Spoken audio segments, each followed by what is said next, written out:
আজকে তোমাদের সাথে আমি একটা বিয়েবাড়ির ভিডিও শেয়ার করব। আমি আর ছেলে চলে গিয়েছিলাম একটা বিয়েবাড়িতে বেশ কয়েকদিন আগে। ভিডিওটা তো ছিলই, সেটা শেয়ার করা হয়নি, তাই ভাবলাম আজ শেয়ার করি। এখানে অগুন্তি খাবার, আমি তো বলে শেষ করতে পারবো না, তো সেগুলো একটু একটু করে টেস্ট করে চলে গেলাম মেন কোর্সে, যেখানে কিন্তু প্রথমেই ছিল ফিশ ব্যাটার ফ্রাই, তার সাথে ছিল একটা চাটনি, গ্রিন চাটনি, একটু লেবুর রস দিয়ে সেটা খেলাম। তারপরে ছিল এটা কাতলা মাছ, এটা ছেলে নিয়েছিল, আমি নিয়েছিলাম একটা ইলিশ মাছ, আরও অনেক কিছু ছিল।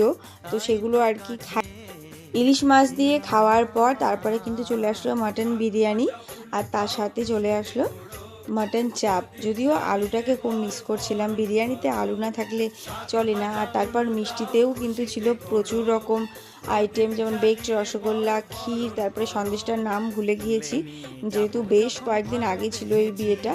তো সব মিষ্টি আমি নিইনি, ছেলে নিয়েছে, তার থেকেও ক্লিপ নিয়েছি, আর সাথে কিন্তু ছিল আইসক্রিম। তো এটা দিয়ে শেষ করলাম, টাটা।